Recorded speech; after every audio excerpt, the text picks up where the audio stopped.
You're watching Fanboy Versus with your hosts, J.D. Church, Nicole Hale, Chris Triplet, and Chris McFeely. And you are watching Fanboy Versus. I am your host, JD. Now the boxes will all be aligned if you're watching the video. With me this week, I have Nicole Hale and Chris McFeely. Chris Triplet is out this week, so he will be played by a picture of Ben Kingsley in a movie that we don't know, but we're saying is him as the Mandarin, but it's not him as the Mandarin. It's him as something else. So there's that. Or something like that there. Or something like that. I always knew Triplet would make a good Gandhi. Oh, yeah. Yep. But, alas, this week he is Gandhi with the wind and will not be here. So. Oh, no. I did it. You didn't. So, it is Fanboy Versus, the not prequel to the show. This is not the not prequel to this show, which is happening now live. So I went and saw Prometheus. I went and saw Prometheus. I don't know. It's not a prequel to being a prequel of a movie. Alien. You're confusing it, sir. Yes, I was confused, but it was a good movie. It was one of the like I walked out and I was like, that was a good movie. It shouldn't have been. It wasn't great. No, it was a nice looking film. Yeah. It was that. There's a lot of big ideas that it did not pay off in the slightest. That opening bit was really wacky. Oh, that was cool, but then it was like... Why did that happen? No, nothing anyway. It didn't even pay off the premise of being a prequel to Alien. No, it did none of those things. It paid off nothing that it promised, but it was very pretty. Well, and Fassbender was great. Michael Fassbender. Oh my God, yes. That was like... Best thing that made me, I think, forget all the other stuff. I was just like... That's so great. Just good stuff. I mean, it felt like maybe this is going to be like the 2001 of like our generation, you know, where it's like oh, it older, really, you know, it really wanted to be 2001. Yeah, I mean, and in the sense, all the music and everything. Like, yeah. Why is everything activated by why all the big sweeping scenes of orchestral music and space vistas, and then the engineer's console looks like an organ, like an instrument, and then all the music as David looks around at all the holograms, and I'm like, this looks pretty, but why is that machine turned on by a recorder? It's a good question.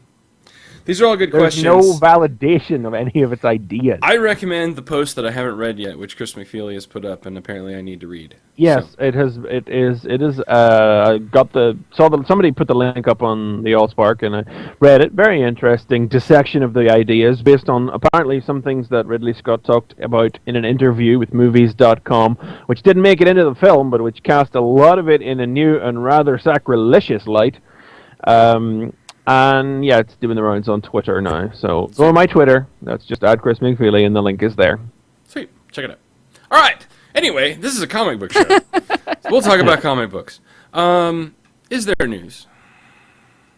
There's a little news, just a little bit of news, and it's really just what's two part news, and it is confirmation of something we were talking about rumors of last week, which is that it has now been confirmed that August will be 0 month at DC. It is going to be all 0 issues to commemorate the 1 year anniversary of the New 52. A month of standalone 0 issues, like telling origin stories, filling in back history and things about the new timelines of the New 52 characters. So that's happening. See, you heard it sort of first here, but not really. But not really, because I heard it somewhere else. You heard it somewhere else.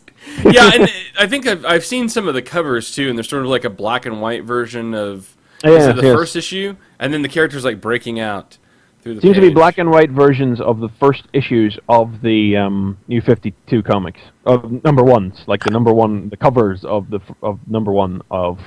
And we also have We also have what the four. Oh, is this your second part? The four. Yes, Okay. this is the second part of the news is that along with this month, presumably launching with issue 0, are the announcement of 4 new series for the New 52. Now, we know this, so this does really put the lie into my speculation last week that Justice League International is just a one-for-one cancellation and replacement with something. Yes, replacement with something similar. Because it ain't. Because then we thought, okay, it's going to be Booster, and so I'm like reading through this list, and what's the list? No Booster.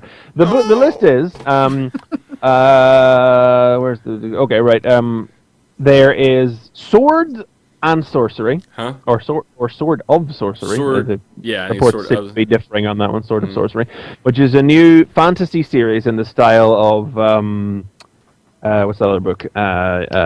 GI Combat or Cancelled in 6. Yeah, well, just GI Combat, where it's a lead story and a backup story. So that's why it's called Sword of Sorcery and not Amethyst Princess of Gemworld, which is the lead strip in it. Amethyst is going to be written by... This is one that I've seen a lot of people thinking they should have brought back. I've never read any of the original stuff myself, but a lot of people seem to think this one should have been brought back for the New 52, so I imagine a lot of people are pleased with this one. Written by Christy Marks, with art by Aaron Lopresti, and the backup strip's going to be a Beowulf strip by Tony Bedard, with art by Jesus Says. One would think that at least one of those will cycle out after a period of time and be replaced by something else. I think we can, start up a pool to see how long it takes before Mike Grell's Warlord winds up in the comic. And probably one of the more interesting ones on this list. Dan Didio is going to be writing a new Phantom Stranger series with Brent Anderson on the art, which is interesting given what we've learned about the Stranger. Excuse me, in the last month.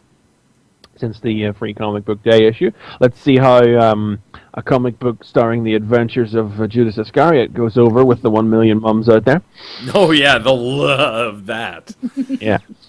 The slightly odd Team 7, which is another example of Wildstorm and DC history getting merged, because Team 7 was a Wildstorm thing. So this is going to be a tale of... this is set in the past, apparently. But the Team 7, which is going to include Dinah Lance, which is, of course, probably not the current Black Canary, maybe the previous Black Canary, I don't know.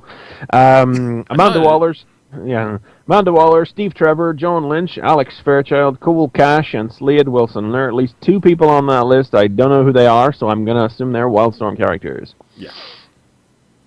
And then the fourth one, probably the oddest one, I have to be honest here, is Talon, which is... written by James Tynion the Fourth. Although it's like idea by Scott Snyder and James Tynion, and then written by James. So the script actually written by Tynion, with art by Gilliam March. So that'll be quite nice to look at. And it is about the only Talon to ever escape the clutches of the Court of Owls, which seems to be a rather specious choice for an ongoing series, I have to say. Mm-hmm. So basically we get another Bat book with a new Bat male character, and yet no service to any of the other female Bat family that have been vanished in the New 52. Well, yeah. Okay. I just something to point out. They've gone through the purpose of making up a new character from the new event, and that character gets a book. This is canceled in 6. As opposed to... anything else. I mean, does the Bat family... It's more about, does the Bat family need another book? Well, it's just you put specific emphasis on gender, so I was asking... Well, I'm just saying, it's like, okay, if you're going to add another Bat book, why not appease some of the fans that are, asking for something along that line? But, no, you're going to create another Bat book, and you're going to put a new character in it. This does seem a little short for this world, I have to say. Yeah, 6 issues done. Well, maybe not 6. Nothing's gone that short. But the interesting thing is we don't know what's been cancelled to replace them, except for Justice League International. So there's 3 more books that are going to be coming to an end with September. July, presumably. Yeah, July, What would your guess be, Felix? Well, my guess would have immediately been probably Grifter. But apparently, no Rob Liefeld titles are being cancelled, amazingly enough. So that rules out Grifter, Savage Hawkman, and Deathstroke. Does he have with pictures? Deathstroke and Grifter. Does he have pictures of Dan DiDio like getting a blowjob from a child or something? You would. I don't know, but with Grifter. I mean, how is it that none of those books are canceled? Maybe they're, well, I don't know. I mean, but it's just like with Grifter and Deathstroke supposed to be in Team 7. You wonder, what's going on there. I would be amazed if Captain Atom wasn't one of them. Yeah. At this stage. I don't know anyone that's reading that. Yeah. I know, it's like, it's not that everybody's railing against it or anything. That's the thing. Captain Atom isn't being slammed. It's just not being talked about at all.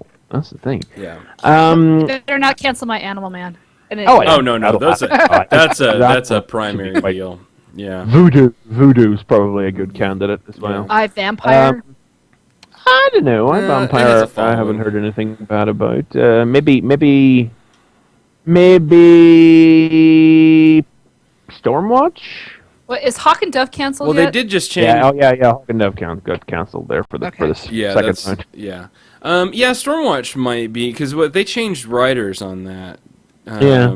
And I don't know if that's doing any better. I don't know. Who is writing Deathstroke? Is that that's Liefeld. That's Liefeld as well. God damn it. Yeah, that would have been that was like immediately the first guess is that it was going to be Deathstroke, Grifter, and something else. Hawkman is his other one, but he's just plotting Hawkman and Grifter. But he's writing and drawing Deathstroke. Right. God, I don't know. They need to cancel that Red Hood book. Maybe they are canceling it. Maybe that's Red Hood and the Outlaws? It hasn't been doing anything bad. Just not doing anything, really. I mean, is anybody Well, reading that's true. I mean, the thing is, like, you look at the books that came out on the same week of the first month that kicked off so much controversy in Red Hood and Catwoman. They just, Catwoman has shaped itself up into a pretty decent, saucy crime thriller type thing, but there's been nothing in either of those books even a tenth as controversial in any shape or form at all. As was seen in their first issues. Like, there's nothing. Yeah. They have cleaned up their acts with soap and hot water. It's crazy. When, anybody picking that book up hoping for some, bat boot knocking or orange jubblies is going to be severely disappointed. Yeah. I don't know. Maybe, but that'll be the thing, though. Who knows? It's so odd. It's just you never wonder what are the sacred cows. What are they gonna? What's their idea? It's all based on what direction they're moving in too, because obviously some of these books are probably going to connect to whatever their big crossover event that they're trying to work towards is going to be. Although it seems kind of odd that we've gone. Now we think about it, we're working on a full year, and we really haven't had any kind of major event in the DC other than the introduction of the 52. Thing. I think it is. I mean, I don't think it's a bad... but yeah, let me clarify and say this. I don't think that's a bad thing. I just think it's kind of interesting. And I think the books have been fine for that, I don't think they've... I don't think there's been any loss out of the books. It's like, man, it would be really great in an event. You know what I mean? Especially after reading... And you've had these micro events. You've had the Court of Owls, and you've had the little crossovers here and there between whatever, Justice League Dark and... I'm Vampire. Yeah. Well, crossovers have. I mean, that's a little bit different. I would categorize that slightly differently, but yeah, nothing like an event though, like an AVX or anything like that. No. I think it'll probably be a little while before they do. I mean, we've got the Trinity War coming up next year, which will probably be on a slightly larger scale, but I still don't know if it'll still be like event scale. World shattering. Yeah, they did a good job of that already. Yeah, the world's pretty shattered right now. So, but Zero Hour. None of those four really grabbed me, though. No, I can't say that. I mean, when I read the list, I really felt like, oh, I need to read that book. Yeah. If there was one, it'd probably be Phantom Stranger, but Diddy was writing it soon, Yeah, that was my thing. I was like, oh, Phantom Stranger book. Diddy. Fantasy sword and sorcery stuff doesn't do it for me, so I won't be going for that series. If you want fantasy, go read Dungeons and Dragons. Indeed. Well, I would say Journey into Mystery because it's almost, but not quite. Yeah. That gets as closest to fantasy as I need. Yeah. Talon just seems misjudged as a concept, and I've already forgotten the fourth one while I'm sitting here. Yeah, that seems to be like pushing a book out. The Team 7. Oh yeah, Jesus, no thanks. Bye. Yeah. No, see you later. Half and half team. No thanks. Done. This is all you. None of my books are cancelled. I don't need to replace any. Yeah. Well, as long as there's. Oh well, that I know of. Yeah, that you know of. I mean, how do you know? And I don't see the cancelling action I'm really broke. I mean, to me, I'm almost like having palpitations because it's like there's not going to be a Booster Gold book. There's not. But you're going to get the TV show. You're going to get the TV show. It's not. I know. I am not going. On a TV show when there's no comic for it to promote. I know. It just doesn't that seem odd? I mean, what the hey? It seems like there should be a Booster book. Like at least. I'm extremely worried how bright it is over at McFeely's Land. I know. Isn't it almost late. 10 o'clock? It is. It's freaky. Well, wow. It's that further north thing. Oh, bright it is. Wow. It's kind of scary. The Earth, man. Yeah. Strange. Oh, okay. Well, there's one other bit of news that I did just remember, which also goes back to some news we were talking about last week regarding Iron Man 3, which is a contradictory bit of news, which says that is in fact not James Badge Dale in the Iron Patriot armor, which is why people were assuming this was the quote-unquote Cold-Blood character, because they thought that was James Badge Dale. Apparently it is just a stunt guy. Really? Wearing this. And it's not this. Apparently, it's War Machine in a new patriotic color scheme. If he's going to work for the military, this would make some degree of sense. That's even worse. I want the other thing back. That'll get scoured off, I think, in no time. God. And also, we've seen a set photograph that shows a large sign for advanced idea mechanics. Yay! Yay. Oh, and it's been super duper, absolutely 100% confirmed that Avengers, the cartoon is no more. Dun dun dun. Big fail. Well, it's kind of like, I don't know. I'd sort of already made my piece, and it was like almost like non-news. I think at this point. Yeah, same here. I felt really strong about the early, sort of bit of comment and stuff, and based on other things that we knew were happening. So I wasn't like heartbroken. I know like Brian was like, sending emails and like posting like, "Oh my God, the end is nigh." It's like, Brian, well, it's like Marvel had a really, really great run on cartoons for a few years when DC was off on the cartoons. And when I say off, I mean they only had Brave and the Bold, which is not a slight against Brave and the Bold. It's just that was all they had going on at the time. Mm-hmm. But Marvel was on frickin' fire with Wolverine and the X-Men and Spectacular Spider-Man and Iron Man Armored Adventures, and then the Avengers came along to fill the gap after those ended, and then it's like just some Jeff Loeb just marched in with a large pin and just popped the balloon, and here's the Ultimate Spider-Man and the new young hip teen Avenger, and then DC is, oh my God, if Young Justice's curveballs get any curvier, they're going to be swinging back around and smacking me in the face. Holy shit, that show. Holy crap, that show. Green Lantern managed to catch itself on in short order and prove great, and we've got the Beware the Batman show coming up next year as well. DC are firing again, and Marvel is stalling so badly. Direct films as well. I mean, Superman and the Elite versus the Elite. That's the one other thing I was going to say is that next week Superman versus the Elite is out. So if we all watch that, JD, then we can talk about it next week. Yeah, it's probably somewhere I can find. Unlike my wife is gone, I have plenty of free time now. Well, right? good. Unlike that last one that I can't even remember what it was now. Oh, Green Lantern. The Green Lantern movie took me forever to watch. No, and then not that Batman, one. The last animated one. Year one? No, the one after that. Doom, Justice League Doom. Oh, Justice League Doom. Is that what I said? Which we never. I didn't hear you. Sorry. I don't think I've ever. I still haven't watched that actually. Now that I think about it. Which we never reviewed. Yeah, we never reviewed. I'll do a better job. I'll get that this time because, like I said, I have all the time in the world now. So Yeah. Because that's one I don't think we've announced as well is that we know that I can't remember what order it is in now. I think Flashpoint. I think we knew Flashpoint was the next one. We think we talked about that before, but I think it's also been confirmed at this point that the one after Flashpoint is going to be a two-film adaptation of The Dark Knight Returns. Ooh. Starring Peter Weller as Batman. Oh. Wow. RoboCop his own damn self. Hell yes. Hell yeah. That's awesome. That sounds interesting. What do you know, or what's the... I mean, I know that there have been rumblings of this Justice League live-action movie script thing. Warner Brothers saying this week, we're totally gonna make one. Oh, yeah. They're just saying, like Avengers did well. Yeah, they're just saying, Avengers did well. Let's do our own. It's like they're looking at this, and they think they can just put out a movie with the words Justice League on it, and it'll do well because Avengers did well. Guys, just look at what Marvel did, and just do that. Well, yeah, I mean...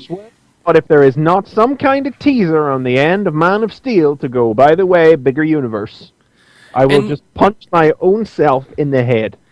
I mean, there's absolutely no lead up to this. I mean, if you think about, Avengers, we go all the way back to Iron Man 1, Iron Man 2, Incredible Hulk, Thor and Cap. I mean, that's, four movies.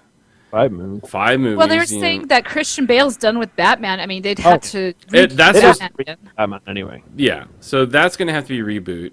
I'll have to reboot it into a format, we talked at length a week or two about the nature of, I did, sorry. Yeah, no, I rambled on about the nature of Whoa, McFeely rambling on? No way. No way. But they would really have to reboot Batman into a format that could, into a universe that could accommodate all the fantastic stuff Justice League will require for it to be feasible in any way. I could really understand the thought process that says we should do Avengers first. We should do Justice League first, so we don't have to reboot Superman and Batman again, and that we can launch these complete no-hoper characters who will have no chance of a film on their own, like Aquaman or Martian Manhunter or Hawkman, without Justice League behind them. Because, I'm not knocking the characters, even though I did just call them no-hopers, but they are never, ever getting a film on their own beforehand without something to launch them. There's a reason that Entourage, said that the Aquaman movie was a joke. Yeah. Because, there's no way. I don't even know what you would do in that movie. But I've said it before, Flash is DC's last hope for a new character, new movie franchise thing. Green Lantern had its shot and failed. Wonder Woman doesn't seem like... Wasn't that bad? That really wasn't even me commenting on its quality. I'm not having this argument. It still had its shot and failed. That's all that matters in the public eye. Money. Please, so yeah, it happens. I'm still going to defend it. That's fine. You can do that. You're still wrong, but it's okay. Yeah. You have the right to be wrong. I have the right to be wrong. And Wonder Woman doesn't seem like it'll ever happen. No, not at this point. There's always rumors about Wonder Woman movie. Of course, because one hasn't been made, and that's why there'll be rumors. But I just don't. Man film. Well, no, to be fair, those are actually fucking valid. Yeah.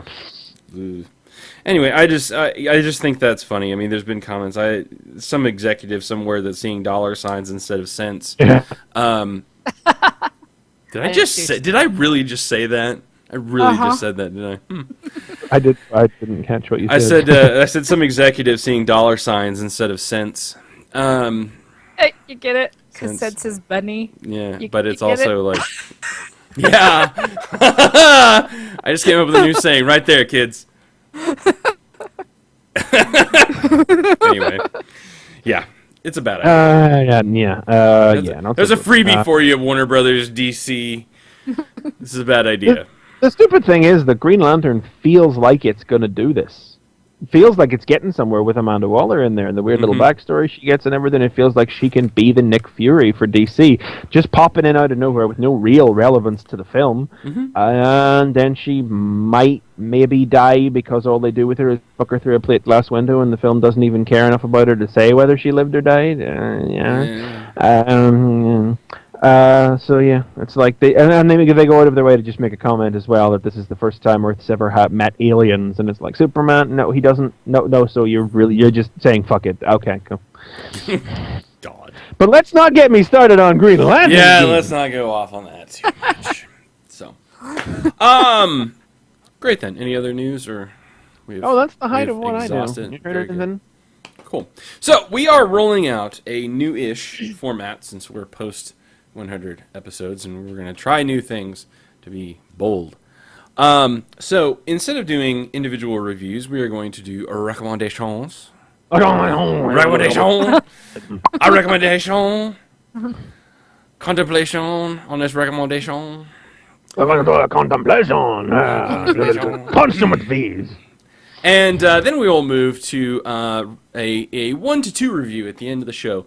We will go ahead and tell you that the 2 reviews at the end of the show will be Minutemen from the Before Watchmen line and the current issue of Avengers vs. X-Men. That is issue 5? Round 5. Yes.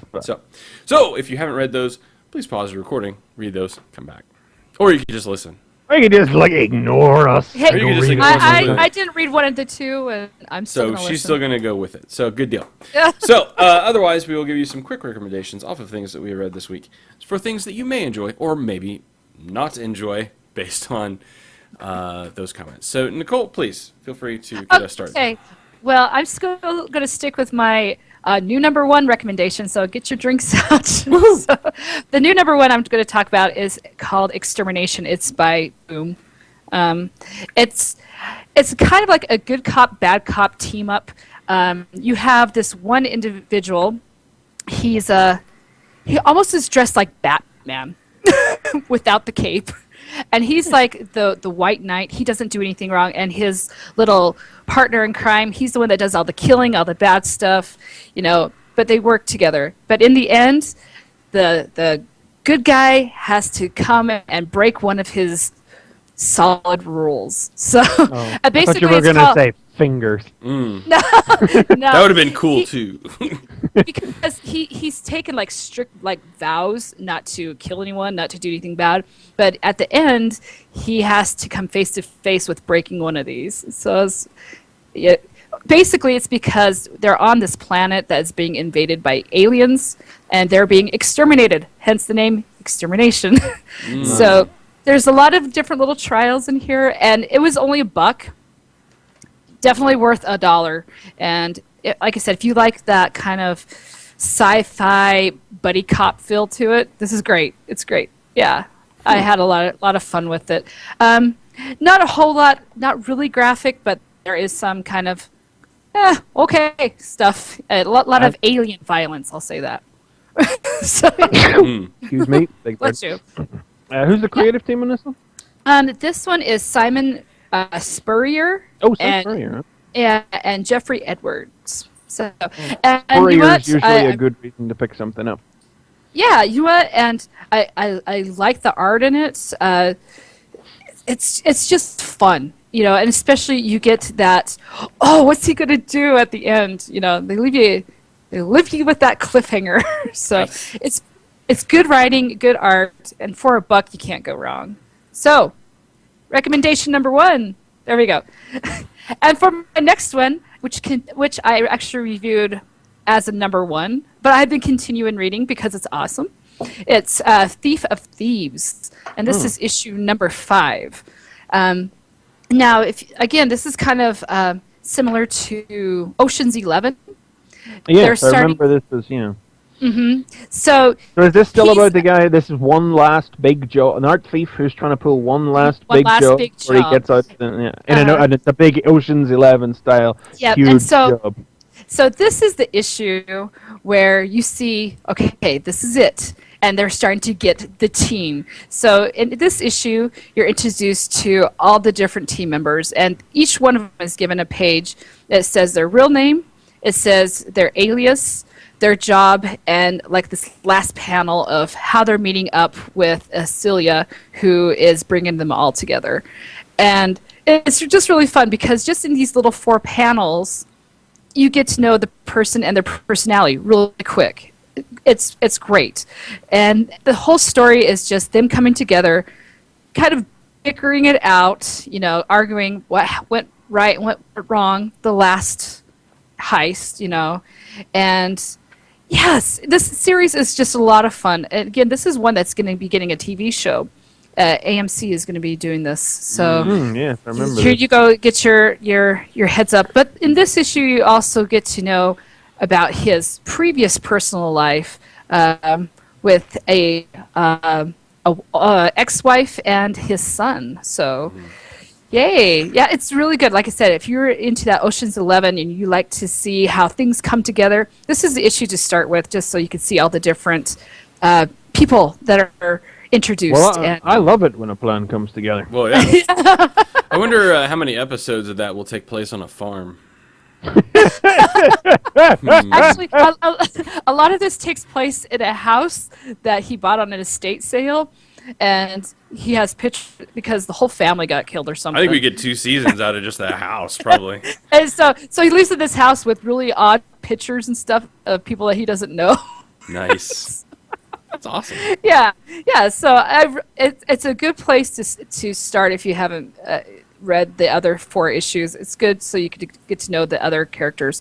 I'm loving this series, so highly recommend it. There's some really funny parts in it too. So Nice. Awesome. Cool. Okay. So my recommendation for this week, and there's a lot of stuff that came out and I didn't get to read it all. So the best of what I want to recommend that isn't already being recommended or something we're reviewing is World's Finest. This is issue 2, World's Finest. I didn't pick this one up. Yeah. Huntress and Power Girl. It's actually interesting. There's a couple of interesting things going on, not even just story-wise, but just from an art standpoint. It's George Perez on the art, and this is just in one book, it's an interesting example of how much difference color can make, because it's all George Perez art, but they split up the color sequences, the color and ink sequences, between the flashback sequences and the parts of the book that are taking place in the current time. Well, no, the flashback sequences are by Kevin Maguire. I thought he did. I thought it's different. I just read it. Why did it not say? No, that is a totally different It art. does say different art. Yeah. No, it Kevin doesn't. Maguire does the Yeah, does Kevin Maguire. I the hate past you, Chris segment. McFeely. Why do I have to be wrong all the I time? didn't even read the book, I motherfucker. know you made me wrong. Anyway, anyway, I'll take that back. Anyway, forget what I said, but it's still a good book. Mainly, we have this is following the standard pattern, I guess, of that New 52, where you have a new villain show up, and it seems like part of this arc is going to flow over that. I mean, the deal here, of course, is that Huntress and Power Girl, coming from the other Earth, part of their question is, did anything follow them? And that seems to be a concern, in particular because this new villain that shows up that I'm going to call, he has a name in here, but I don't know what it is. It's in Japanese. Ooh. Yeah, something like that. He calls himself something in here. But anyway. Yeah, that thing. But apparently he's able to inflict pain on Kara in the same way that she was when they came through. But I like to call him not Monitor, because he's not the Anti-Monitor, even though I don't know, like the first feeling I got out of the front of that book was like it sort of, if you squint your eyes, look like the Anti-Monitor. But no, there's an interesting thing. I mean, we get a little bit more backstory in this book about what they did right after they showed up, and how they're making money and all that sort of thing. So it's just interesting. Like I said, it's neat to see a different take, and yet it's not a different take because this is much more similar in the sense of like it's a different way to do what happened after Crisis on Infinite Earths, in a sense, because those characters were essentially taken from an Earth 2 and brought to a primary Earth, whereas these characters were literally done that way instead of just getting completely new backstories. So good so far, interesting. Of course, George Perez art, great, good stuff. So check that out. World's Finest. And I would have read Earth 2, but for some reason my shop didn't give it to me along with Dial H. So whatever. We got to talk about that when it comes. Like. Yeah, for sure. So, that's the issue that is in the news. Yes. So it's good stuff. I actually finally got the first issue of Dial H, and thumbed through that and stuff. About halfway through that, went through all the Boy Chimney stuff, which was awesome. Pick up that brickway, Molly! Have you read Earth 2, McFeely? I have given issue 2 of Earth 2 a skim over. Haven't read it much in detail, but enough to take up what was going on. Flash's new costume sucks. Really? I agree. Uh-oh. I have to pull this up. So bad. Oh, Jesus, no. Give me back the hat. Give him back his hat. I mean, for God's sake, Mercury actually had the hat. Why are you tying Mercury to Jay Garrick's origin if you're not just going to give him the hat? Why isn't the hat magic and the source of his powers and a gift from God? What is this? This is simple, basic stuff. I'm so glad you feel the same way I do. Oh, it's spectacular. I mean, I know they're trying to youth it up and sex it up a bit, but jeans, pullover, hat. Yeah, really, that would be... Wow. Okay. Chris, then, give us your recommendations. So I did get Dial H number 2, and I gotta keep recommending this son of a bitch. Essentially, this issue is called Connection Lost. Same creative team, China Mieville and Mateus Santalugo on the art. If you had any concerns about the level of imagination on display in the first issue ebbing off, no less than 8 new heroes appear in the second issue of Dial H. Wow. What are you talking about?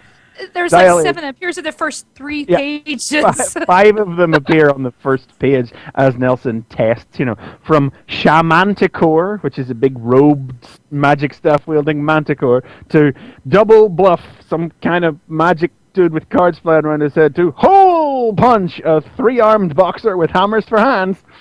Oh my God. I think probably the highlight of the issue is Skeet, who is a human clay pigeon who shatters into deadly shrapnel when shot and then reforms. I mean, because these are not just admittedly, we don't know what Double Bluff does. Human Virus is fairly self-explanatory. Shamanticore is probably all individuals. Hole Punch is a beefy guy. Pelican Army seems to just command an army of pelicans. But Skeet is fantastic, and he follows a bank robbery, shot to pieces, shrapnel flies in, takes all the thugs down, and then just come back together again. Fantastic stuff. Wow. But this issue is also very much about growing the universe, as Nelson tries to investigate the homes of previous people that this mysterious organization that his friend is working for. We get a look at the sub-boss, this XN, and the creatures that he has under his command, one of whom Nelson winds up fighting as Iron Snail, who is just like a big GI guy lugging a massive transforming metal shell with rocket launchers and treads and guns and shit in it, all right? I was wondering, how heavy is that thing? I was trying to pick my jaw up off the floor. What? Probably not as good as the first issue, simply because, damn, that first issue was good, but this is really growing. We're while investigating, now as Control-Alt-Delete, living computer static, who sees everything as electronic impulses and binary code and can command what seems to be the fabric of reality or something by manipulating the code. He comes across someone with powers as well who knows something about the dial, and it hasn't taken the identity of XN seems to be revealed in a rather surprising twist, and there's a great sense of forward motion, but the mysteries are still running high, but they're not. Whereas the first issue was very, very vague on the mysteries. You were just more blinded by the sheer level of imagination that was being thrown at you with the heroes that were being created. The mysteries do come in a little thicker, and they start to take form in this issue, but you're still left with a lot of questions by the end of it. But frankly, my concern was that after such a fantastic first issue with such great concepts, that maybe the ideas would start to stall out. And I realize we're only 2 issues in, but I mean, if he's pumping out 8 characters per issue, who we're likely never to see again, because it doesn't work that way. Yeah, I am so on board. I mean, that is one of the best, not of the second wave of the New 52, but of all of the New 52. That is some quality stuff. Yeah. Like I said, I mean, just to add on to that, I mean, that half bit of the first one was just like, you're in a whole new world, kids. Offhandedly is no way to kill. Freaky. That's good. And speaking of really good stuff from the New 52, the other thing I'm going to talk about this week is one I recommend all the time as well. It is Action Comics, because I think this issue of Action Comics, which is as raised by Grant Morrison with Rags Morales on the artwork again for a full issue once again. Though I think Morales' art seems like tangibly lesser in. It's still fine, but it seems lesser in quality this issue. I think maybe he's trying to pick up the pace a little bit to meet the monthly schedule. Mm-hmm. But I do feel it has suffered a little bit as a consequence. But I think this issue is a really good example of what Grant Morrison is doing with the book, because on the surface, following on from last issue's epilogue, this is, not last issue rather, but the issue beforehand, this issue is very much just a story of Superman having to fake his death as Clark Kent in order to throw off Nimrod the Hunter, who has been hired by the little man to find him and kill him, and has deduced his real identity, and he has to fake his death in order to throw him off the scent. It's a very simple, straightforward idea for a story, and, you know, we talk about this book being the best Spider-Man book you'll read. That's not true, of course. That's Dan Slott's Amazing Spider-Man, but yeah. As far as the Spider-Man comparisons with this go, I mean, this is Kraven the Hunter. Oh, yeah, this is the professional hunter hunting. Although I don't know if they've ever done a story about Kraven tracking down Spider-Man's real identity or not. I'm not very familiar with the thick backstory of Kraven. But that's the surface level story that's at work. But then there is, like, you know, you got to look pretty close to see what's going on with this backstory. But it's from first page, third panel. You know, Nimrod has made it to Smallville, and, you know, figured out that, you know, they follows the trail of the alien that fell from the sky and figures out who Superman is Clark. But just he says so offhandedly that you wouldn't, you know, but if you're paying attention, and you, as I always say, when you pick up and open the first page of Action Comics, you better have the brain, you better have your brain in gear. You pay attention, you pore over this. And the first, when he says, 2 separate locations in Kansas turn up 2 family farms at the epicenter of a 20-year-long pattern of Midwest Superman sightings. And you wonder, what's that? And I start to think, oh, and maybe they just moved farms or something, and I don't think about it very much. But then later in the issue, you've got Lois looking through, you've got Lois with a scrapbook of Superman sightings. She studied Superman for this long. And Clark highlights the fact that she's got a lot of clippings and things from 10 years before Superman appeared, with stories that are believed to be related, but which he knows aren't, because he knows it wasn't him, which stuff that went down at the Blake farm. And then also in the middle of this issue, with no hint that it's even related, we have a mysterious, like, electrical or lightning-powered figure with a glowing chest emblem, everything else about him hidden in a cloak, who seems to take control of the mind of a trucker to give him a lift into Metropolis. And he identifies himself as Adam. And there's absolutely no indication that these things are related, none whatsoever, but Adam Blake is the real name of Captain Comet, who was raised on a Midwest Kansas farm. Oh. And Adam Blake is very significant for being a character, one of like a vanishingly small number of characters whose origin period lies between the Golden and Silver Age, outside of the time of mainstream superhero popularity. So he really does, in essence, predate the modern day DC universe as it existed with the birth of the Silver Age and with Barry Allen. He is very much, in that sense, a proto-Superman. Mm. And you want to talk about the levels of shit that are going on here. Never mind, when the little man pops up back at the end of this issue, and the whole, the state that Nimrod is reduced to by the end of it, and the way the whole thing loops back around in the time loop that goes back to the two-parter because Nimrod the Hunter was one of the anti-Superman army back in that two-parter. Mm-hmm. Never mind, again, that Lois Lane mentions her niece, what was her niece's name? Her niece Susie, who, if you know your Superman lore, has previous connections with Mrs. Pitlick and was seen in the background in one of the shots of the anti-Superman army. There is, if you are paying attention, Action Comics will reward you. And if I didn't know that about Captain Calmet. I had to go look up who Adam Blake might be, but that's what it prompts me to do. That's what I enjoy about Action Comics. It rewards those willing to think. And I've said it before. I get Grant Morrison now. I didn't used to, but I do now. I'm so glad that I decided to give Action Comics a go off the back of. I said to myself, I've said it before in this show, if he was going to do another Batman, where suddenly years later it was all going to make sense, I wanted in on it from the start, and I'm so getting that from Action Comics. If you don't go in this with your brain fully switched on and all attentions on everything that is going on in this comic, you are not. Well, I was going to say you're not getting the most of it, but I suppose that's really true of any decent comic. And if you don't go in paying full attention, But there are secondary and tertiary levels of stuff, and I'm sure I say it with every issue of Action Comics. I am sure there is stuff going on here. I haven't got a baldy notion. Well, I'm confused by. And not confused in a bad way, but it's is the Justice League bit in this? Yes, well, the Justice League, I didn't know it at the time, but as I understand it, Action Comics 1 was supposed to be set 6 months before Justice League #1.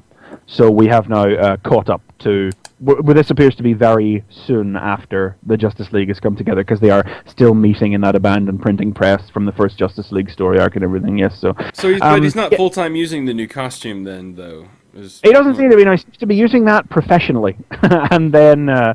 in his day-to-day business, using his jeans and a t-shirt.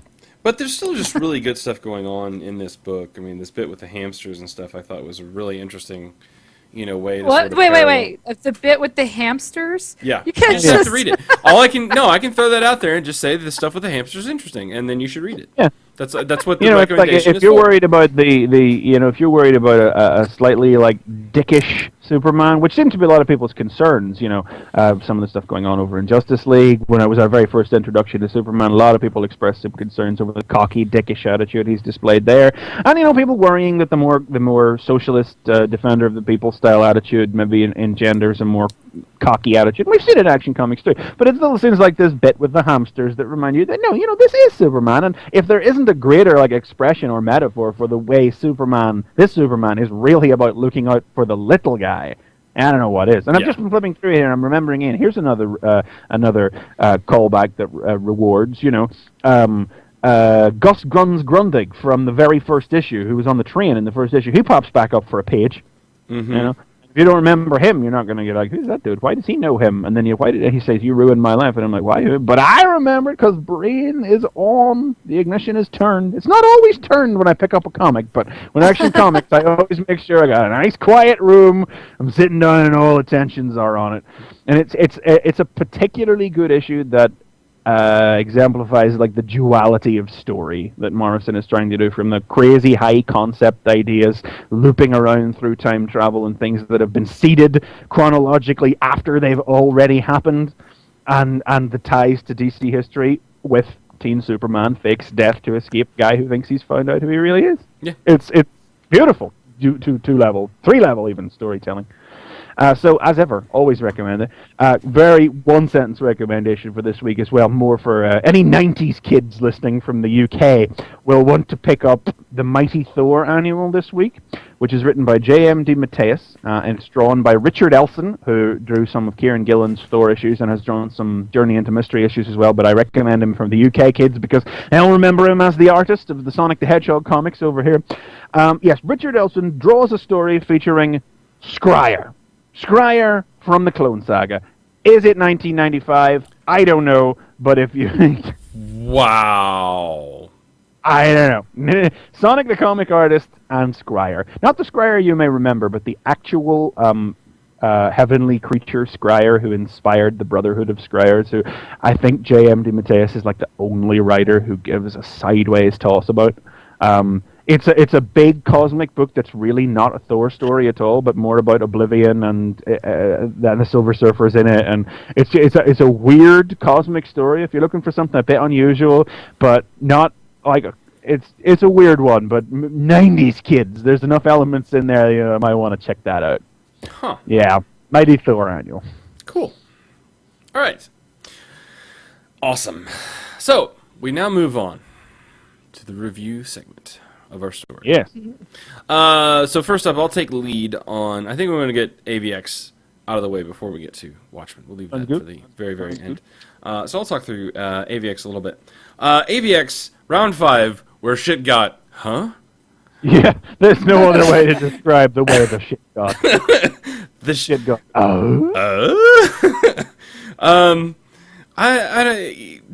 So we start out with, of course, we're on the blue side of the moon. Is that what this is? What did they say? Area. The blue area of the moon, which is a convenient way of having a fight on the moon because there's air there. Okay, and when we last left...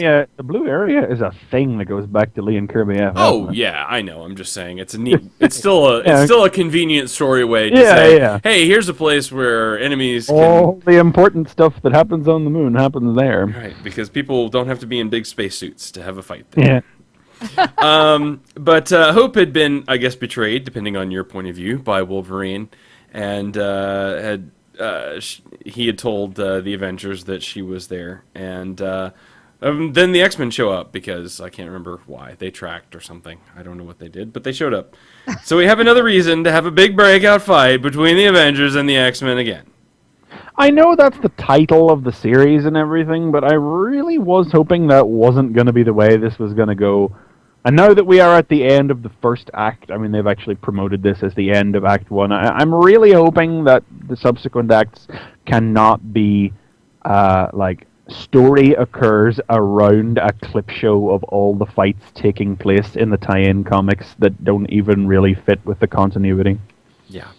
And I mean, and that's... I know it's in the title, but... yeah, it's one of those deals where it's like we heard it's Avengers versus X-Men fighting. We're like, okay, cool. And then we got it, and it's like, well, then, yes, then could something happen? No. You can run, she can go to one place. I mean, really, the midpoint of this arc is even worse, not in terms of quality, because I can definitely say I've still enjoyed reading this more than it, but the midpoint of this 5-issue arc is definitely even worse than Fear itself was, for just being a clip show of fights that basically said, go read the other books to see where these fights are happening. Yeah. Even though a lot of the tie-in books then didn't really do it. I'm right. like, what? So it's like the team split up and went to, where was it? Latveria, the Savage Land, I forget where the other place, somewhere else, you know. And it was like, okay, so I guess that's what's going to be going on over in the tie-in books this month. And Versus, and then pointless. But then it's like, and then but Versus is where it really actually does kind of happen, because Secret Avengers is still about the guys out in space. Avengers last month was also about the guys out in space, but taking place at a point further forward in time than Secret Wars. And New Avengers is still telling a story about ancient Kunlun decades ago that has nothing to do with anything that's going on in the present day. So, where are all these tie-ins you're suggesting exist happening? Because it's not in the comics I'm reading. Could I maybe have something happen then, please? Yeah. And if you wanted something to happen here, well, sort of, I guess. But we definitely cannot deny that something happened happened in the course of this comic. A shit ton of internal dialogue from Hope in this. And how many times is Wolverine going to be set on fire in the course of this? I just want to know how many times Wolverine is going to go, oh, going to kill you. Oh, maybe not. Oh, yes, it will. Oh, yeah, wait, I got stopped. No, somebody stop me else. You've got one reason to be here, guy. Yeah, that's your job. You've failed to do so 3 times now. Yeah. So basically that's it. Wolverine gets burnt again, tries to kill Hope after she begs him to kill him again, which is, we're doing that again. Okay. Again. Oh no, that's what happens when the Phoenix happens. And And had a big Wolverine to spear them. Scott stops him, If of course. you know what I mean. Hey- Really, it's like, Wolverine goes to spear a redhead with Phoenix fire, and Scott just totally blocks him. Huh. I smell the metaphor! So Hank Pym and Tony Stark have a crazy idea. Shoot it. They're gonna shoot it with an enormous shooting robot thing. I have got to say, that is not the best design I've ever seen John Romita Jr. come Okay, up wait. with. You're No. saying shooting robot? Is it more GoBot-ish? It's Is a why am I big thinking GoBot? Yes, it is GoBotish actually. It Yeah, looks it like doesn't even have a head. it looks like a big GoBot power suit with straight arms and legs. Why it has Yeah. arms and legs, I don't know, because Is it- all it does is fly and shoot a big It's just a gun. gun. Oh, okay. Yeah. It's a flying gun with arms and legs. Mm-hmm, Why? Don't know. Yeah, it's a horrible design, but it's like really you can do better than that. You And are, I don't want to knock Romita too hard though, because I got to say, whenever I first encountered Romita Jr. back in the '90s when I was getting into comics, like I did not warm to his style at all. And really, even now I still enjoy more of the stuff he was doing back in the '80s. But I got to say, first of all, I'm impressed he's done all 5 issues of this so far. And I mean, I don't know if the plan is to have him do all 12. I'm this is impressed Jim with- Lee, he would have done 3 and then Yeah, because I mean, he's done all 5 of this so far, and that's on a bi-monthly schedule. So I don't know if they're planning to change the artist when we move to the next act now or not. But I have to say, I mean, I don't know, maybe if it's the increased schedule has caused him to loosen up his work a little bit, or just keep it simple or whatever. But I mean, I think the issues of this have been some of the best work I've seen out of him in years. Oh yeah, there's some great panels and stuff in there. I mean, I don't want to deny the art in here is good, Yeah. But it definitely that model for sure is. Yeah. Last issue in particular, like I looked at it and I thought somebody else must be inking this. This looks too neat and and just simplified. Where are all John the Romita. scratchy lines and the? Yeah, but it's not. It's still Scott Hanna. Yeah, it's still Scott Hanna doing the art, and it's like doing the inks, and he's like a common inking partner of John Romita. I'm like, what happened? It looks. I mean, it's not like John Romita looks bad normally or anything. It took me a long time to get used to him, but I am used to him now. But even I'm saying it's like. This is some of his, whatever else, they're giving him stuff of very little substance to render, but he's rendering it in the best way, like I've seen him do anything in a long time. Yeah, but yeah, and then so now we get the fighting montage. I mean, the middle of this is fighting montage again. I mean, to be fair, it's only a double-pitch spread. Yeah, Really, basically, and it's going to be like that. These are where the fights that are in Versus this month will be, I'm sure, because I know one of them is Magic versus yeah. Black Widow. Boy, those people in versus Red Hulk, I think, is the other one in Versus this month. those people in space are just hanging out in space, man. They are still just hanging out in space. Man, and Vision is just waypointing. Yeah, but they're in lunar orbit, so they're pointing down at the moon, And it's like I love the fact that they go out of their way to include Legion and Professor X in on the cast. They're there for a panel, and I'm like, I wonder what comic that's happening in. Why? And I swear to God, that I'm not going to really go out of my way to check or anything because I don't pick up the X-Men titles, but I would really like to believe that is happening somewhere in an X title and isn't just really, really random panel. I mean, then you got your panel in Mystical City of Kunlun, so that's at least referring to what's going on in... I mean, what's happening in New Avengers at the minute is it's a story of how UT, the august personage in Jade, the ruler of Kunlun, has had a portentous dream of the coming of the Phoenix, and he's foretold the events of this story decades ago, and he believes he has found the girl, and she does appear to be able to channel the powers of the Phoenix, and he's put her to work training her as an Iron Fist. This is decades ago, and this guy we see here, what's his name, Liu Kang, Lei Kung, yeah, he's doing it. He's the one responsible for it. So it's nice to see that at least has some modicum of relevance in the main series, even if it's just one panel. But it's like, I'm really wondering what the relevance of what's happening in New Avengers is going to possibly have, because he's really going to drop in out of nowhere if it suddenly has relevance in the main title. Yeah. But at least there's that one panel. There's the Scarlet Witch as well. Yeah, and Scarlet Witch as well. No idea what she's doing, but okay. Cool. So we can count on to happen and make sense later. in this yeah, series. hopefully, yeah.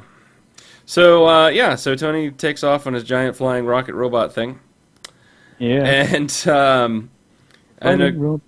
it's just more. It's it's if it's not fighting with fists, it's fighting with words. It's just Yeah.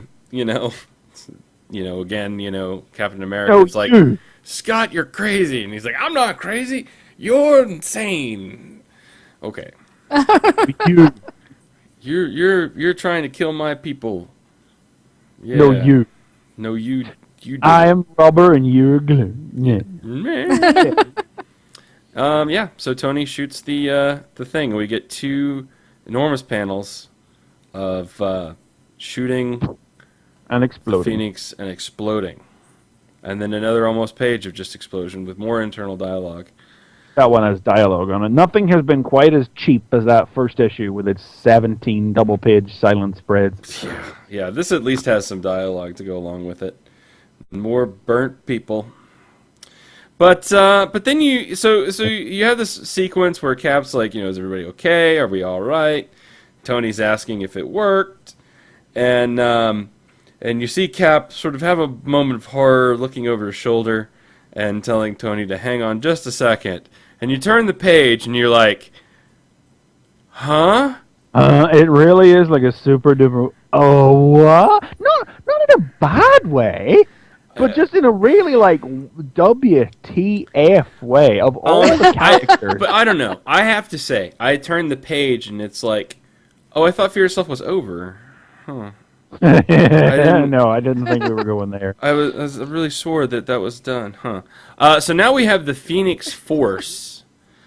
No, not really. It's it's now the X-Men have been Phoenix powered with shards. Phoenix has been splintered, and Namor, Cyclops, Colossus, Magic, and the White Queen are Phoenix powered now. And I'm like, I'm sure you picked these 5 guys for a reason, so I'm waiting to see what happens. Yeah. But, wow, that is weird. Boy, and Emma's costume. I think there's probably more coverage per square inch there than there was in the previous outfit. Probably. It's just the distribution that I'm concerned about. Which square inches are covered. Well, their shoulders are protected now. Yeah, our shoulders are at least protected. I mean, there's really nothing, down the sides at all. But, hey. I don't think Phoenix hosts have to worry too much about that. And they have Hope. So they're going to take Hope and fix her so that she can do what she was meant to do. Yes, because Cyclops is insisting that this is wrong and that the Phoenix was supposed to be for Hope. But... Hope's narration on the previous page is saying, like, after all of this, she realizes that she really doesn't want the Phoenix, and as it turned out, she says here, it didn't want me either. Now, I'm not sure if that's a literal or just simple. I'm not sure if that's her interpretation of what is happening. If that's just what she is a flowery way of her talking about the splintering of the Phoenix and it possessing these other characters. And like not a literal expression of the Phoenix not wanting her, because Cyclops is still talking. Oh, he says the gift of the Phoenix was meant for her, not us. And Hope is. I mean, it's like that's contrary to what Hope's saying. So I'm not sure if what Hope is saying is literal or just a figurative expression of the. Or splintering. that she's not ready, or that it's going to change her in order to. I don't know. Or maybe that it literally was not coming for her. I hope Cyclops they go into more detail on that. That sounds really cool. Yeah. So we'll see. I mean, like that's the monkey wrench in that if they've been wrong all along and the Phoenix was never coming for Hope. Well, first of all, what was with all the Phoenix Force stuff manifesting before it arrived on Earth through her? But it's like if that is correct, and like Cyclops, even now that he's full of the power of the Phoenix, is still doggedly clinging to the idea that is like demonstrably wrong now, that's going to be interesting too. Yeah. It's weird, but there is some there's definitely interesting fodder here. Yeah. And they're coming our way. They're coming to Earth. So there you go. Oh, yeah. And then you got a whole 2 pages of what to read. And Avengers Academy I didn't get to read that either. So I've got it. I just haven't had a chance to.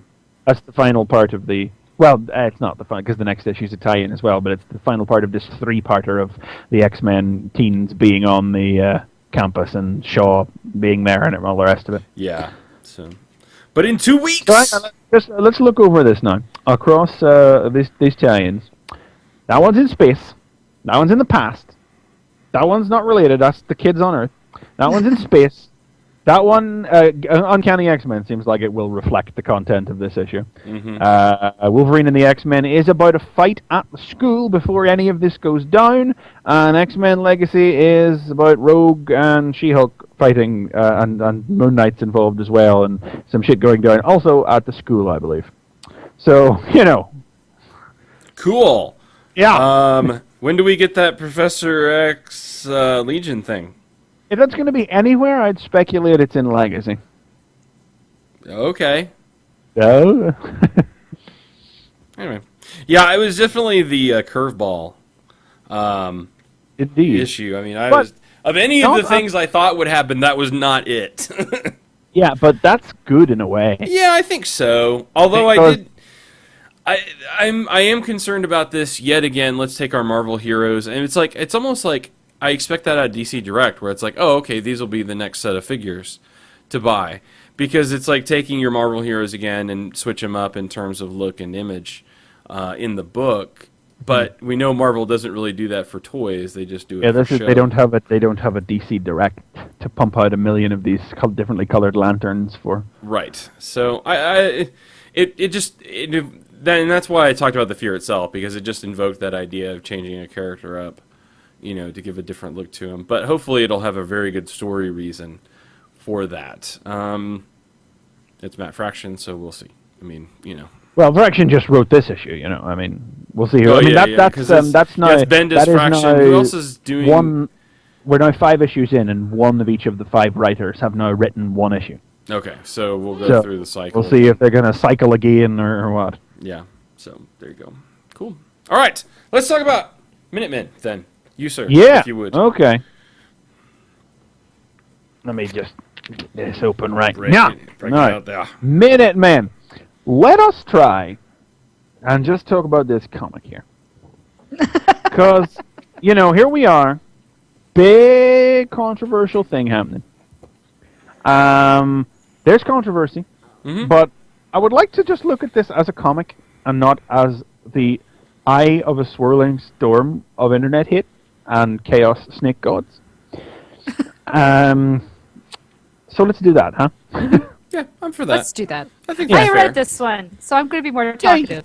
Well, so this is issue 1 of Before Watchmen, The Minutemen. And, it's like, obviously now this is the first one, but the first of all the prequels, I mean.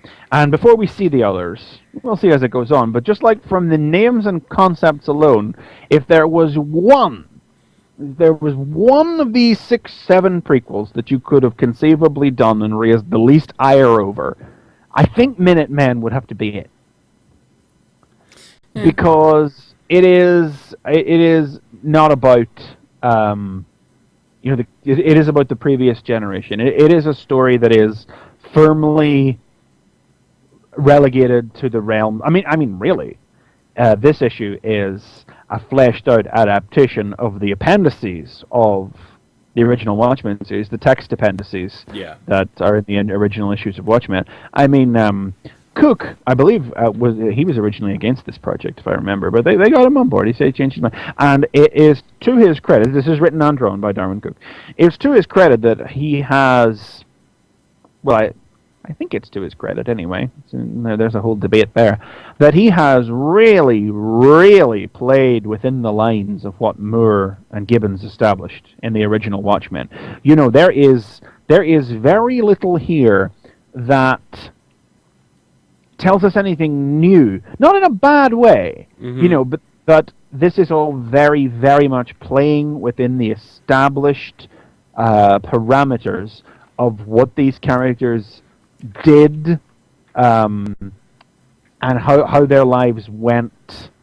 That Watchmen itself established. I mean, Cook is really, really not trying to reinvent the wheel here. He is really playing the game with what he does with this issue. So this issue is narrated by Hollis Mason, the original Night Owl, told through a framing sequence. Or, well, I say a framing sequence. It's just a prologue section on the page. I imagine each issue will probably begin with it, as he has just turned in the first draft of his book, Under the Hood, which is something that where some of the excerpts that we see in the original Watchmen series have come from, about his life as a hero and the Minutemen and that. Which is obviously the perfect way to tell this story, really.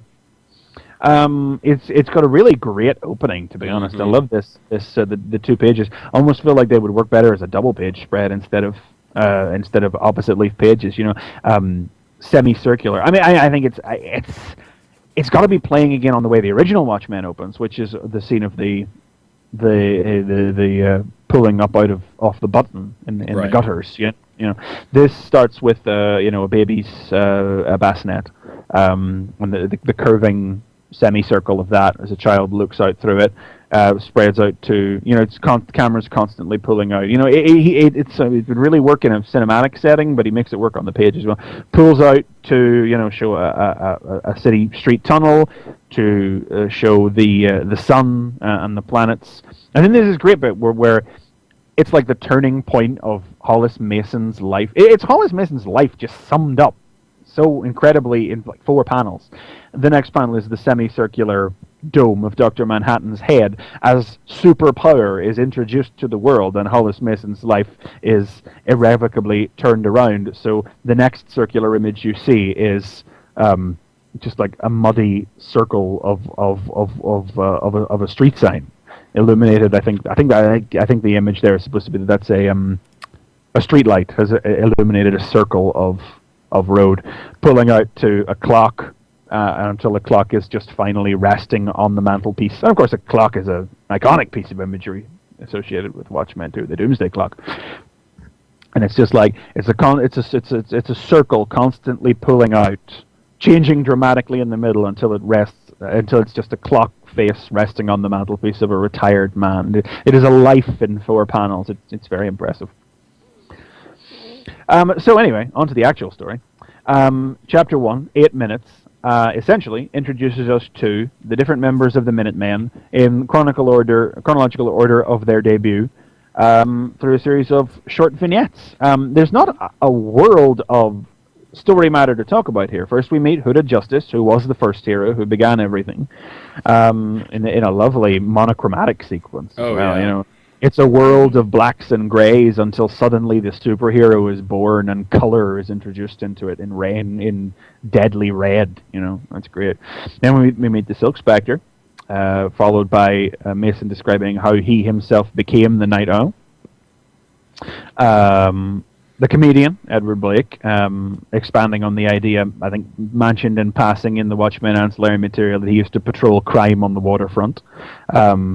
It's a fantastic... it's like, you read the Watchmen, and you only ever know Blake after he's been established for a while in Watchmen, and the first sign of instability you see is the attempted rape, and then it just gets worse and worse from there. But here it's like, this guy was nuts from the start. Why did they let him in?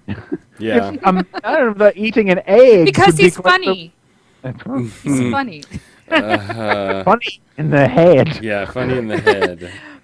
Well, that's what he's saying. He's funny. I'd never seen eating an egg coming off as so terrifying, but then a lot of that is born of what we know where this character will wind up going as well. Yeah. Mothman is introduced following that.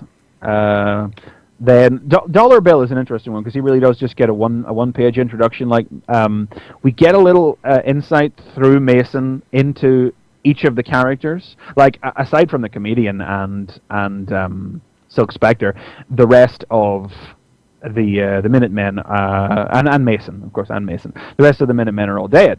Come the modern day Watchmen. So these are characters that we never really get to know outside of the ancillary material, which fills in their histories, which is what Cook is working around here. And Dollar Bill really doesn't get anything here at all. Like he is a mascot for a bank, and all we ever see of him is a one-page version of like a little advert for the bank. You need to spend some time in the big house. I'm wondering if Cook here is maybe playing with an idea, and I don't know. I'll have to go back and look at the Watchmen material, but I wonder if he's playing with an idea that either Mason didn't care much for Dollar Bill or didn't get along with him or something, because he's the only real character here that doesn't get any kind of explanation, exposition.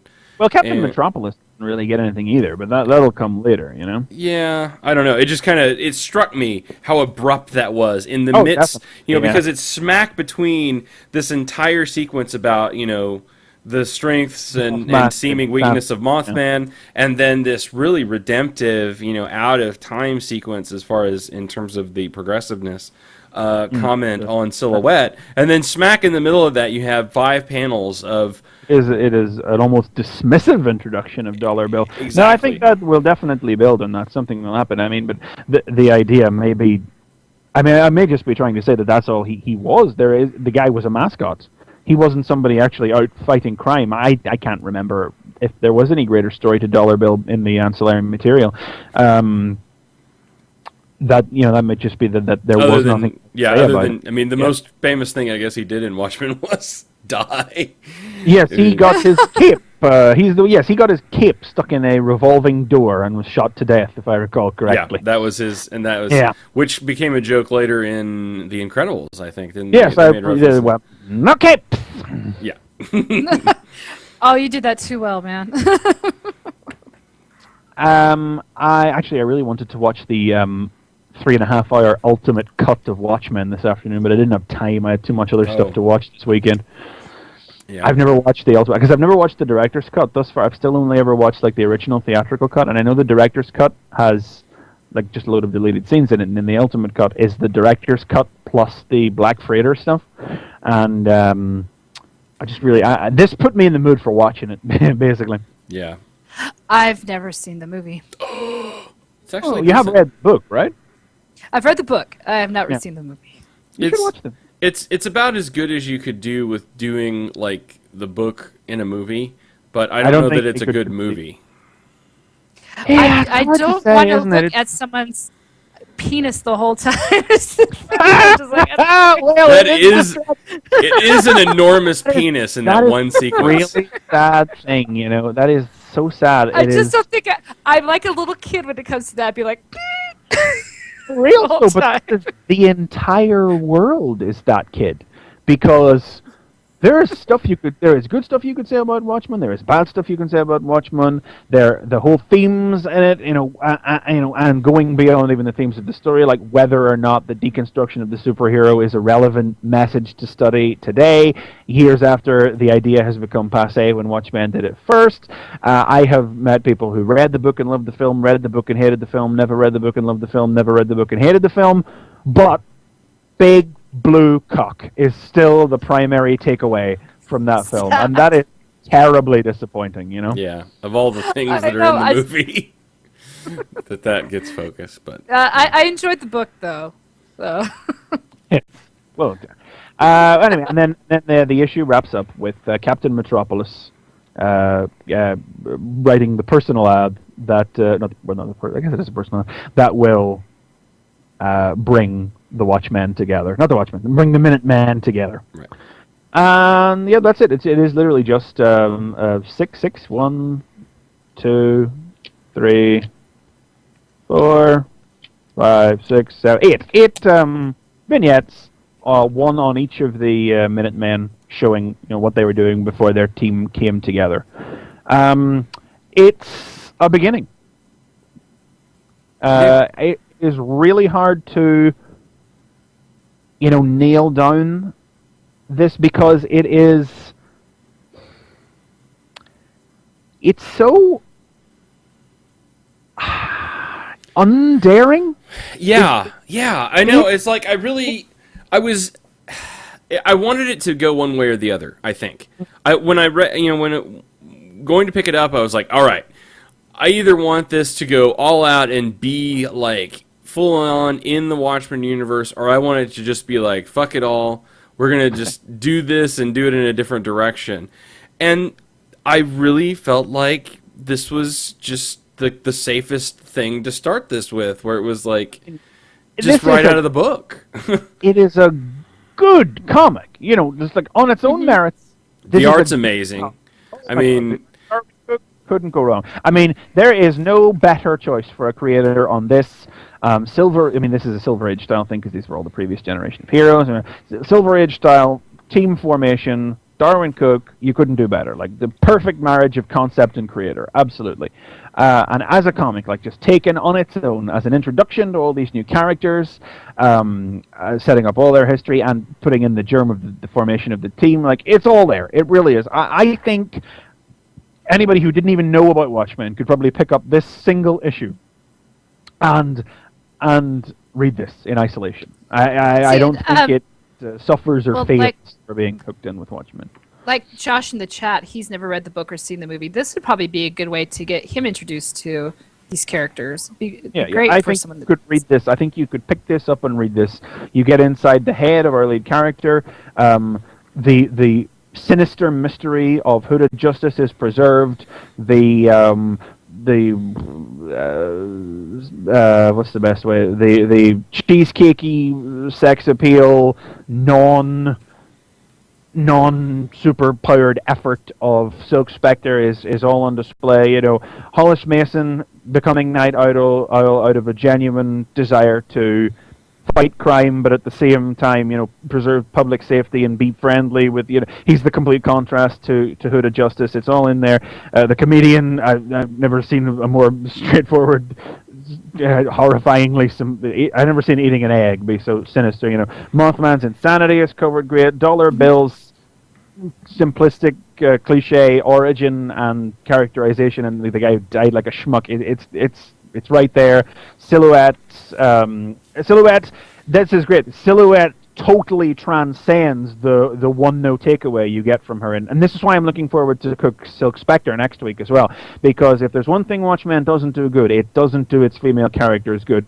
The second Silk Spectre is really a prop for a lot of male characters' plots to rotate around, and the adult Silk Spectre really comes off poorly, you know. Mm-hmm. You know, she was raped, but it's okay. He got to finish.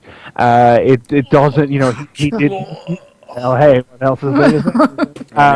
You know, I mean, it's not like it's not like it's a statement on women or anything. It's just she was a bad person and a broken woman, not because of the rape, because she was already. She was not a good person who did not have a good life and made some very bad choices and wound up in a very bad place as a result of it, you know. But unfortunately, there is no really good, strong female characters in Watchmen. The female characters of Watchmen suffer, and you know, Silhouette is only ever remembered for being the lesbian who got murdered for being a lesbian, you know. But even within these 4 pages of her, she, you know, really moves beyond that, and we see the sort of things she was out there doing, and the sort of things that, you know, she's a vicious one as well, you know. And what she really does is she commits what I saw someone describe as a Watchman no-no, which is that there is some artist tomfoolery there with her vaulting over the panel borders, you know. I mean, it's just an artistic flourish. It doesn't, no fourth walliness about it or anything, but that is a real, like, no-no for Watchmen. I mean, because the book manages to preserve the, like, solid panel grid layouts of Watchmen. You know, it looks like the panel structure, the page structure Dave Gibbons would create. That's weird, and I don't know if that's supposed to be some kind of. This is not my theory. I read this. I'm just repeating somebody else here, but I thought it was interesting enough to repeat. It was like, is that supposed to be some kind of meta commentary on the way she's transcending the boundaries of the way that she and the other female characters are portrayed within Watchmen? Is she the one where they're really trying to take a step with? I don't know, but, you know, it's all in there. These characters can definitely stand on their own within the context of this story. And I don't think that they suffer for being Watchmen. I don't think that they are any less completely portrayed, or that, you know, that he's treated them with a gentle hand, because we as readers will all know them from Watchmen already, you know. I think everything that you would need to know these characters, at least on this simple introductory level, is presented to you here, you know. You know, I understand what they're saying. Sorry to back up a second. I understand what they're saying with that, but, you know, all these characters get at least a little bit of panel break. Oh, I mean, there's not... You know, I mean, there's at least some element of their, you know, bits that break the panel. So I don't think that I think that he's paying enough of an homage through the format, but I don't think that's. I'm looking here and I'm not seeing what you're saying. Well, I mean, there's word balloons that break out. They each have like their own corner tags. Oh yeah, but anywhere else in the art does a character physically actually bound over the panels of the artwork. I think there's a little ticky tacky, but okay. That's what I'm saying. I don't want to read too much into it. Okay, I get you, but I mean, it's like every vignette begins with a little overlapping newspaper clipping or magazine cover or magazine spread but that's because that is an out of not out of world, but it's not part of the events that are happening as you see in the scene. It's like your chapter header almost. It's a header. It's not part of what is happening. But with Silhouette, which he actually vaults the panel borders, that is happening within the narrative right then and there, and it is definitely different to those. There's a difference there. Okay, fair enough. Last time I tried. I think I mean that's just and it's not my theory, as I say, but there's a definite distinct. There's whether or not the theory is there and is on the money or not. Like, she is doing something nobody else in the comic is doing. That is happening. That's the long and the short of it. It's good. It is good. I think anybody could pick it up. There are, of course, all the issues that surround the validity of it. It surprises me not a bit that Cook is, certainly as the artist to kick things off, definitely playing it. See, there's an air of safety. Yeah. Yeah, I mean, this is played with a net. I mean, like you said, I mean, there really isn't even any deviation outside, per se, of the established material. Or maybe, like you said, the most was Silhouette, but that's because nothing was produced. So that's where there's the most room, I think, to play. Yep. Because the only thing that she was known for was dying because she was a lesbian. So, and I mean the dialogue here, the narration goes out of its way to dismiss that as important. Mm-hmm. It puts her deeds as being the most important thing about her, and it dismisses the fact that her being a lesbian has anything to do with who she is or what she accomplished or why she accomplished it or why anybody how it influenced anybody that she directly helped, Mm-hmm. And for all the sadder because we know what will wind up happening to the character. But I feel like she is the one to watch as far as what's happening here with this book. Because she gets quite a long sequence. Like, she gets 4 pages, Dollar Bill gets 1, Mothman gets 2, Comedian gets 2, Night Owl himself gets 4, Silk Spectre gets 2, Hood of Justice gets 3. Next to Night Owl himself, she gets the longest sequence. And that's no coincidence. I don't think Captain Metropolis got much time in the book. He got 3. In the here he does, but I'm saying in the original Watchmen material, I don't know that he was known for much more than bringing the team together and being possibly gay. Yeah, that's it. Him and Hooded Justice weren't even confirmedly dead. Like, they had just. Well, it was that's that long-standing thing about Watchmen, is that they might not be dead. They might have just run off together and left the life behind. Right. That's your takeaway from Captain Metropolis. But as a first issue, it is legitimately good. This is a legitimately high-scoring book as a comic. Setting aside the issues and whatever else, it's not even issues of artistry really. That's the thing. It's really a lot of the issues surrounding it and controversy are more based in creators' rights than in artistry. Because if you're going to kick up a fuss about whether or not a comic is created for the sake of art or not, you're going to destroy the industry. Yeah. Avengers versus X-Men there, and created for the state of art. Welcome to capitalism, kids. Yeah. Yeah. Whatever all else about what went on with Moore and Gibbons, and that is a legitimate concern. There is some legitimate legal and moral iffiness there, but that's not what we want to talk about when we're actually reviewing these books. And they've started very well. Whether or not they can keep up the high quality, I gotta say I doubt. But Minutemen is conceivably the one that could stand on its own the most. It's got the best possible creator I think you could have put on it, and is paying tremendous respect to the boundaries established for the character by the works, while managing to grow characters like Silhouette and hopefully the other characters who didn't get a lot to do. And I think it could all add up to be something great. Mm-hmm. Yep, it's very cool. I enjoyed it. I thought it was good. There's also this Curse of the Crimson Corsair back up in here. Yeah.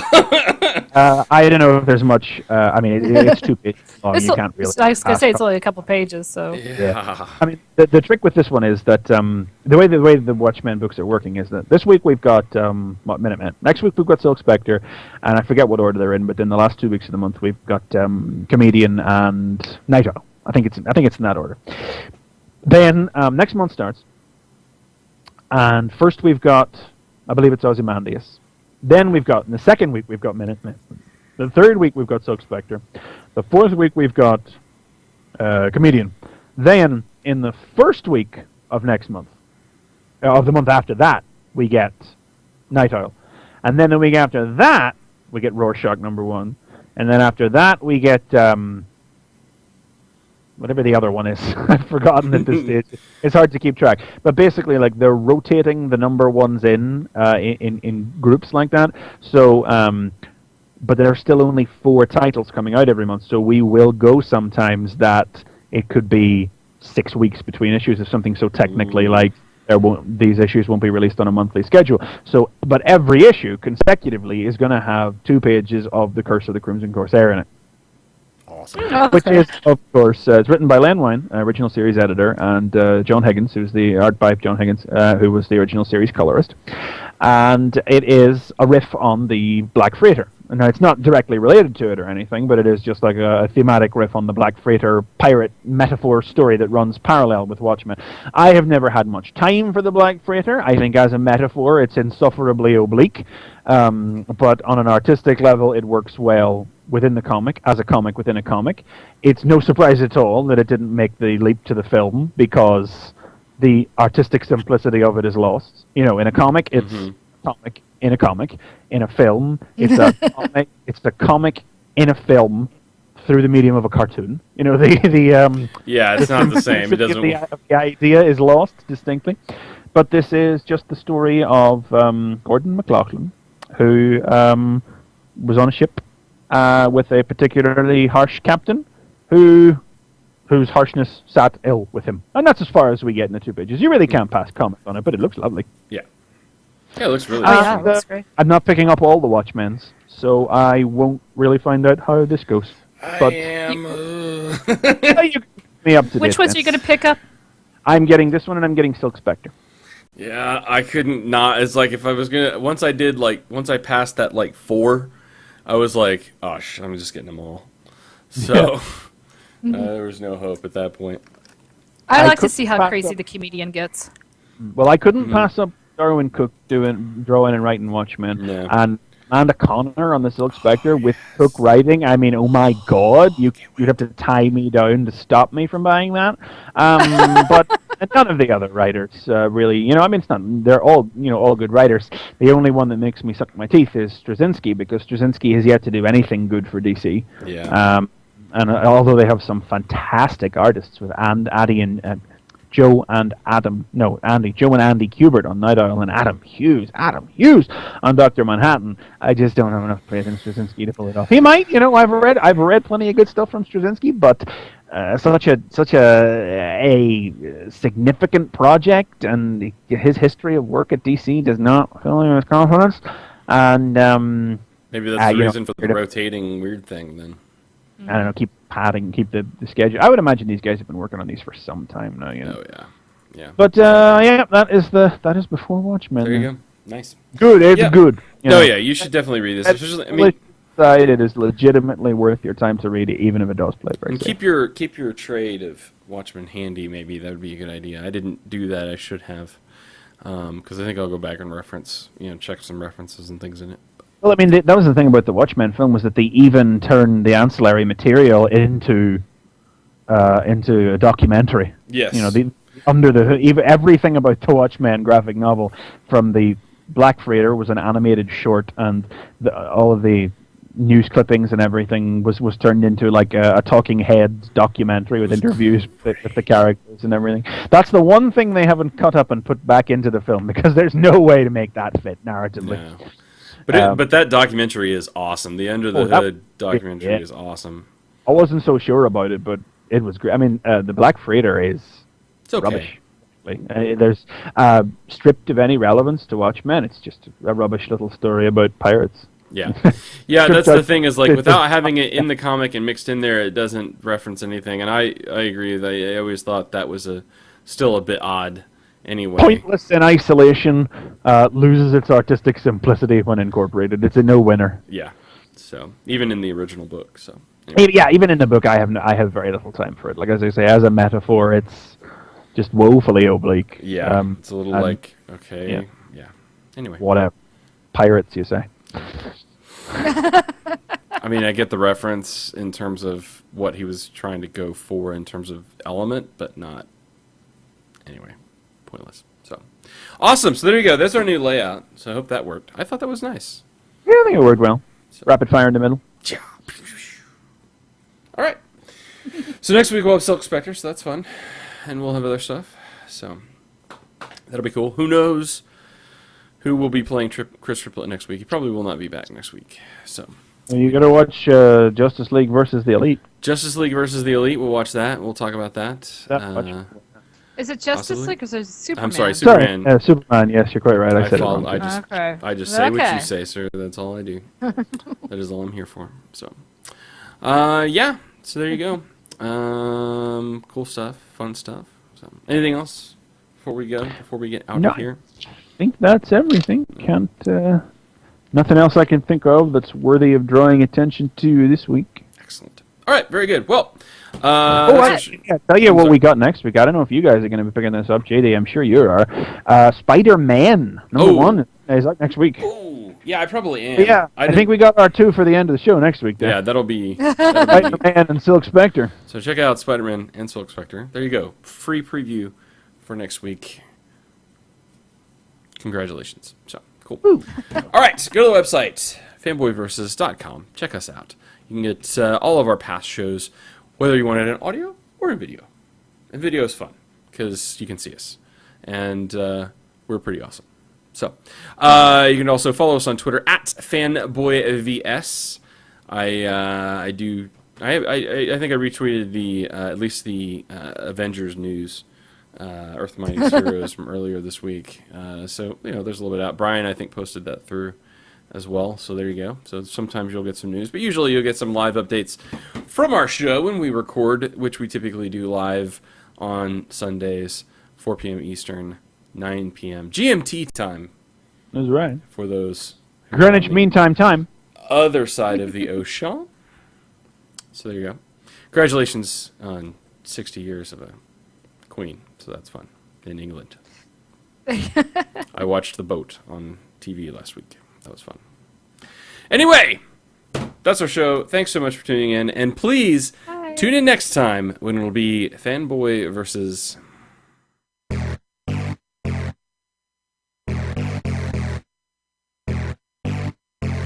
This has been Fanboy Versus.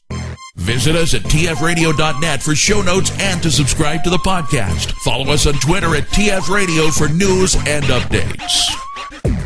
Like the podcast? Leave us feedback on iTunes. Copyright 2011 Radio Free Cybertron.